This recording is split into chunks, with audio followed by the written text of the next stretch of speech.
Qin Xingang is a long way from home. He has traveled from his home city of Wuhan, 700 miles away in central China, to Beijing, where he stays in this one-room shack. Every morning he goes to government offices pleading for help. I strongly ask Hu Jintao and the Chinese Communist Party Central Committee to punish corruption. Save Chinese people, ordinary people, the weak in society. Save China. I'm not only standing on my own ground, I speak for thousands of people who get persecuted as mentally ill patients. On his last trip to Beijing in March, Qing says police kidnapped him, beat him, and put him on a train back to Wuhan. But he continues to return to the capital seeking justice.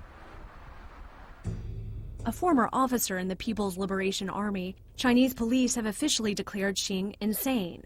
Qing has been forcibly hospitalized 6 times, often beaten and forced to take medication. He says he is perfectly sane, but is being punished for speaking out against the government. The first time, the diagnosis was acute stress disorder. The second time was paranoid schizophrenia. The third time, just like all the other petitioners, doctors diagnosed me with paranoid psychosis. Qing is one of hundreds of Chinese citizens who have been declared mentally ill by the police. Human rights advocates and many who have been hospitalized say it is a way for Chinese officials to sweep problems under the rug, discredit their detractors, and silence dissidents. Qing's dark journey first began when he came to Beijing to complain about corruption in the factory he worked in. He was a petitioner, one of thousands who come here to the capital, Beijing, to seek redress from the central Chinese government for various wrongs, like local corruption or mistreatment by police. It is the traditional way for Chinese to register complaints against their local government. There are thousands of petitioners in neighborhoods like this one. Locals call this area of makeshift homes a petitioner's village. China's petitioning system dates back to the Ming Dynasty 700 years ago, when people appealed for help from the imperial court if they had problems with local officials. She wants to give you her material. When I visited this neighborhood, petitioners quickly approached, telling me their stories and stuffing evidence in my bag. Many, like these women, were protesting seizures of their land without compensation by the government. Within minutes, I was spotted by security officers who marched me out of the neighborhood.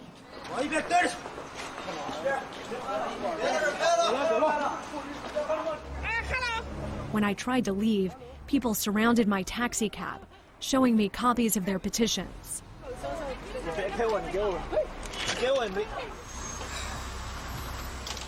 The reason Qing is petitioning now is to fight a growing and insidious injustice. People who speak out being locked up in mental institutions with little or no rights. Once there, they are sometimes medicated against their will or even tortured. Many people are beaten to death or deformity. There was a petitioner from Shaogan who was with me and got beaten to death in a mental asylum. Robin Monroe has extensively researched psychiatric detention in China. He is a former researcher for Human Rights Watch and says it isn't just political dissidents who are being held in hospitals. In the last 10 years or more, the overwhelming majority of cases that are coming to our attention of this kind involve ordinary citizens, people like petitioners who are campaigning for redress of some violation of their rights by local officials or whatever, a confiscation of their land, their house without compensation, and also whistleblowers, men and women in factories and workplaces who are trying to expose corruption. Dr. Tang Zhixiong was one such whistleblower. We met him in Beijing, where he was hiding. He was on the run from police. I am very scared to get caught. I really want to confront the Public Security Bureau and ask them what I did wrong, what crimes I am guilty of. But I don't dare do that, because if they catch you, no matter what you did, they will put you in a death trap. I'm very afraid. It's a horrific thing to get caught by the police. It's possible they would never set me free again. Tang is a doctor and had spent 24 years working in the cardiology department of this hospital in Shanghai. The hospital was conducting medical experiments on people without their knowledge. Tong also showed us medical records of patients he said were pressured into having experimental operations. Because I was a physician in the heart department, I knew about the operations and some of the patients that had come to see me before. They were all patients with normal heart and lung capacity. The hospital did heart and lung transplants on them, and then the patients died. Tong says more than 14 people died from the operations. They just use those patients as animals to conduct tests and cause patient after patient to die. Tong began advising his patients not to go through with the operations. He wrote letters to local government leaders informing them of what was happening. And when victims' families began bringing their cases to court, Tong helped them with their paperwork. Then the hospital director found out. He then had the Public Security Bureau send cops to my place at midnight to arrest me. It was December 23, 2005. But then the well-connected hospital administration took action. Dr. Tong says that they had the local police arrest him on charges he sold prescription medicine to black market drug dealers, a charge he denies. He was held here at this jail in Shanghai. For a month, 30 days, they did investigation on me every day from morning to night. There were 10 cops taking turns to investigate me. I was not allowed to sleep. They made me tired so that I would admit to crimes I was never guilty of. I was in a bad mood there. I was very angry with the Public Security Bureau for breaking the laws and showing favoritism. Then the police said I was crazy. They told me, if you keep on like this, we'll treat you like a psychiatric patient. We'll detain you and go through the test to determine if you're mentally ill. I refused to sign on the investigation notes because another person in the jail told me not to admit that I was mentally ill. Whether or not you admit it, the police can still detain you as if you are mentally ill, and you'll be detained 3 to 4 months longer while they diagnose you. And if they diagnose you as being mentally ill, they can detain you in a hospital. Dr. Tong says he refused to answer questions, so his interrogators tried a different tack. They were threatening me. Sometimes they set a trap and asked if I had a mental illness. Then I would ignore them. He was eventually released, but when he continued to speak out on behalf of the patients of the hospital and the families who had lost loved ones, the police came after him again.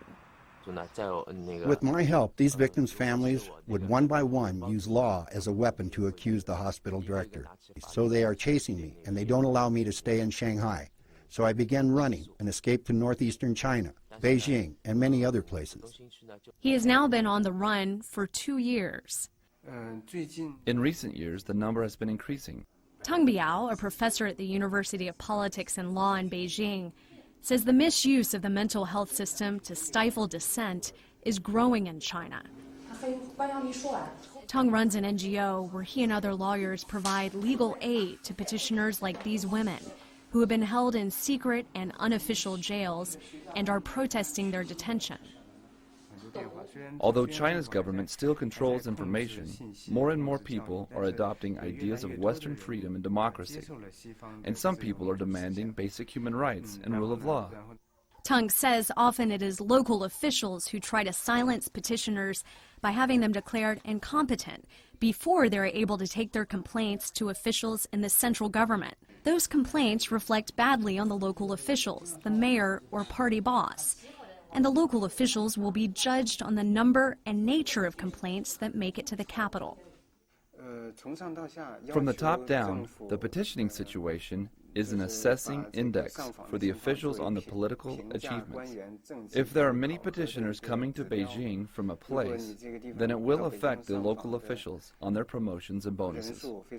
What we're seeing now is the use of forensic psychiatric custody on spurious medical grounds against people who individual officials in China, usually in the provinces, simply want to silence because they are an embarrassment to those officials or a threat to their career. China's emphasis on social harmony provides incentive for petitioners to press for justice, but it also sets the stage for their persecution. That's because petitioners know that Chinese officials in the central government take unrest in local communities seriously. But the local officials who are being complained about will often seek retribution or try to stop people from petitioning in the first place. And while Robin Monroe says that as Chinese police power to arbitrarily detain citizens is increasingly limited, they still have the power to use psychiatric detention. Once diagnosed in this way as dangerously mentally ill, citizens have no rights. They have no legal right to see a lawyer, no legal right to be brought before a judge so that a judicial determination can be made. China does not have a national mental health law. Once someone is diagnosed with a mental illness, they can be kept in a hospital for indefinite periods of time.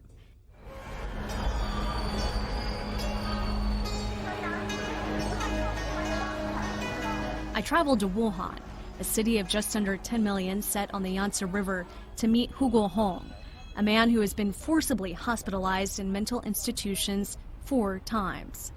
He and his wife, Cheng Shui, have been warned repeatedly by local officials to stop petitioning. The secretary of the Politics and Law Committee, Lu Guan, told me, "Be careful. If you go to Beijing again, you might not return. You might never come home again. If you keep going to Beijing, you may disappear." Later, a local policeman gave him a more specific warning. They said, "We don't allow you to go petitioning to the upper levels. If you do that, we will beat you to death." Hu and his wife are under police surveillance, so I met with them in a hotel room late at night. They showed me a list with thumbprint signatures of fellow petitioners who have been detained in Wuhan psychiatric hospitals.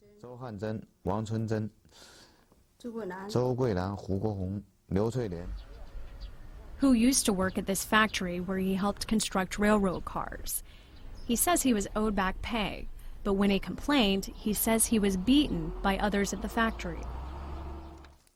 After Hu demanded compensation for his injuries, police put him in the Wuhan Ankang Psychiatric Hospital for 3 days. Since then, doctors have diagnosed him with schizophrenia and paranoia.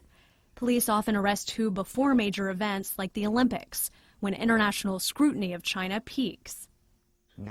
In 2008, while we were petitioning, we were followed every day for 24 hours. On July 17th, 7 or 8 people came to my place. They tied me up and took me to a hotel run by my factory. They detained me from the 17th to the 29th. Then they sent me to the mental hospital. Hu was kept at this hospital on the outskirts of Wuhan. They gave me 1 and then 2 yellow pills every day. They said they would set me free after the Olympics. They told me to be nice. But after the Olympics and during the Paralympics, they still held me. At the end of September, I escaped.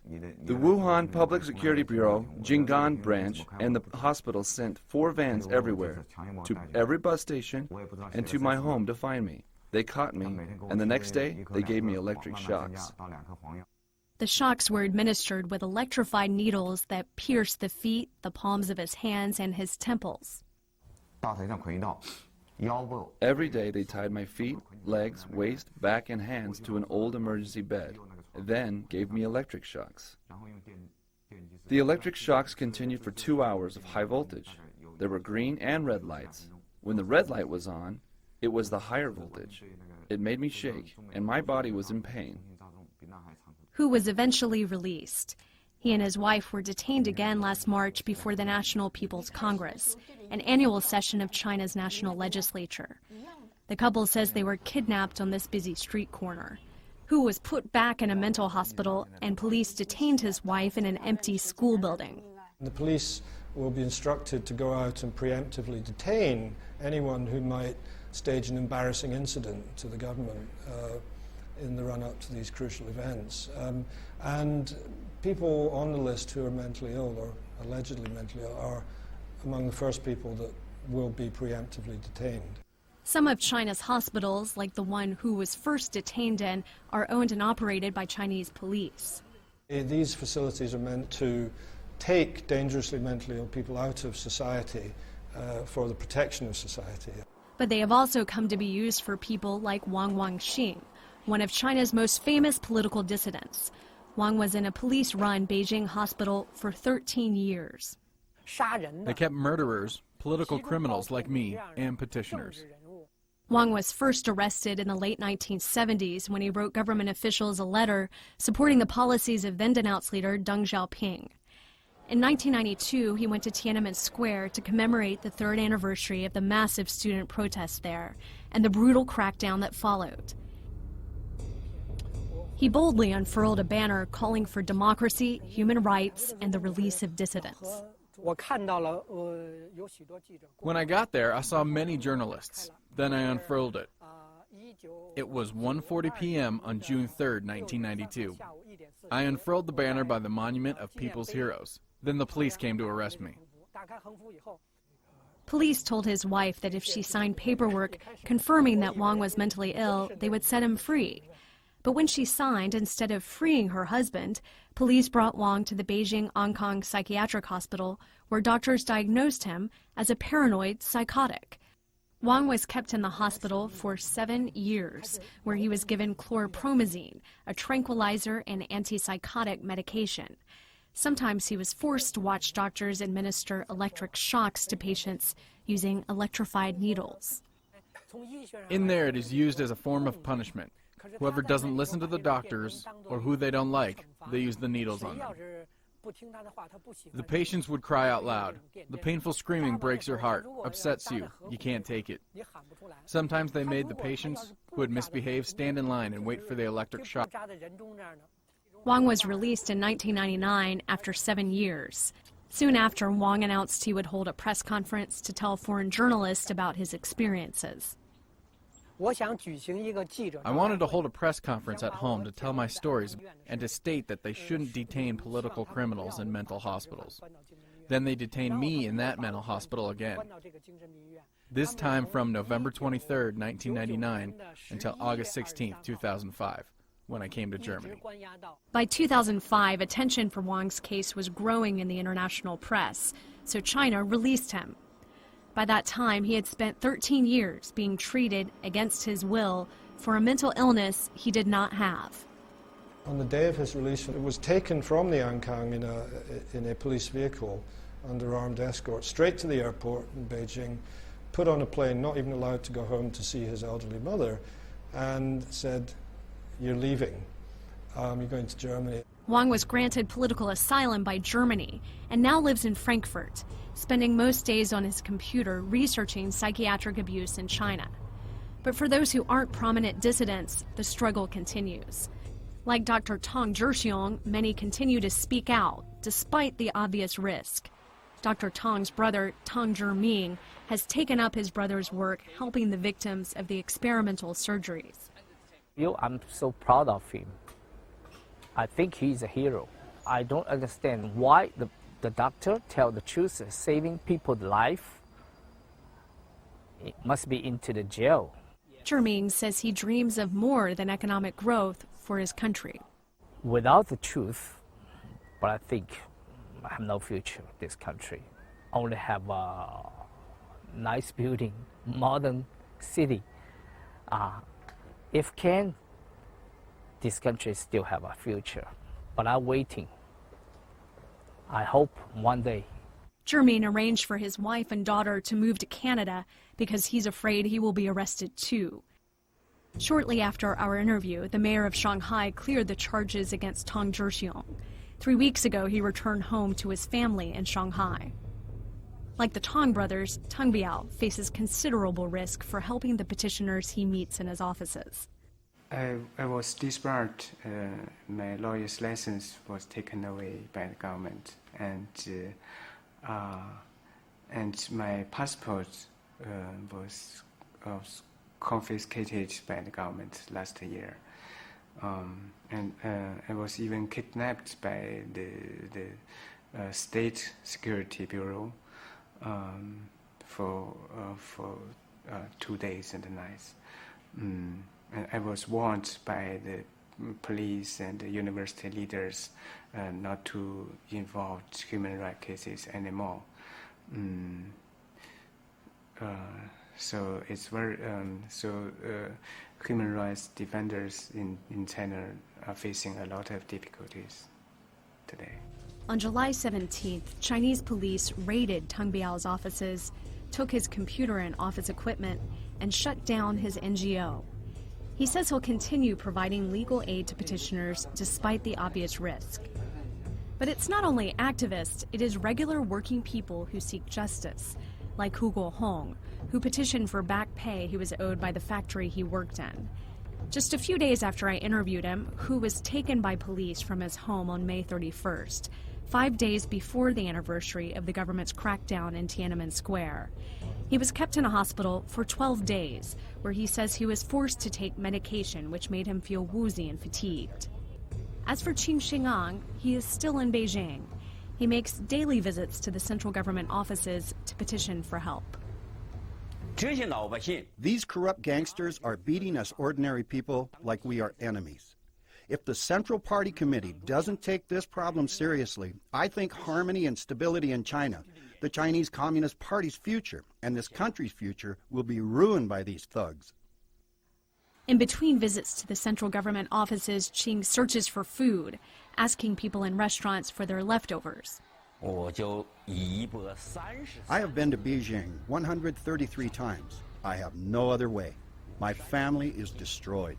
I wander the streets of Beijing. I am a 60-year-old man begging for food and asking the government for justice, to right a wrong.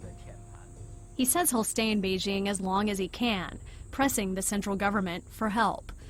But Qing expects to be arrested by the end of the summer, before the anniversary of the founding of the People's Republic of China on October 1st. He says he'll likely end up in a mental institution again.